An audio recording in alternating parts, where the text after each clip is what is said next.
Welcome to Not Milk Never Milk. Subscribe if you're lactose intolerant. Hello, skincare enthusiasts. In this video, I will show you how to make a simple, yet effective vitamin C serum right in your own kitchen. This easy method helps you create a fresh batch, ensuring maximum potency for your skin.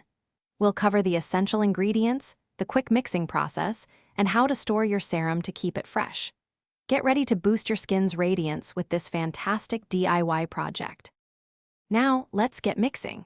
Start by adding 1/2 teaspoon of L-ascorbic acid powder to 1 tablespoon of distilled water in a clean glass bowl.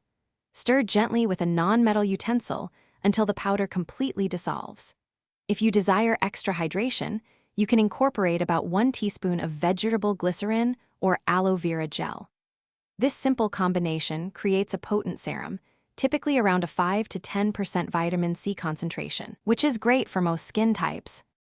Proper storage is crucial for maintaining your serum's effectiveness. Once mixed, transfer your serum into a dark, airtight glass bottle, ideally with a dropper, to protect it from light and air. Always store it in the refrigerator. This cool environment helps to significantly slow down the oxidation process.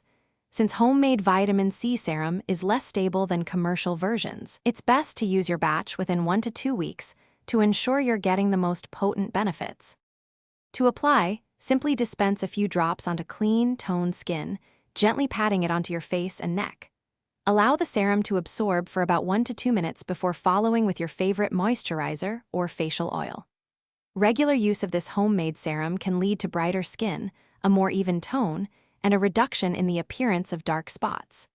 Plus, it helps boost collagen production, contributing to a firmer, more youthful complexion. Enjoy your radiant results.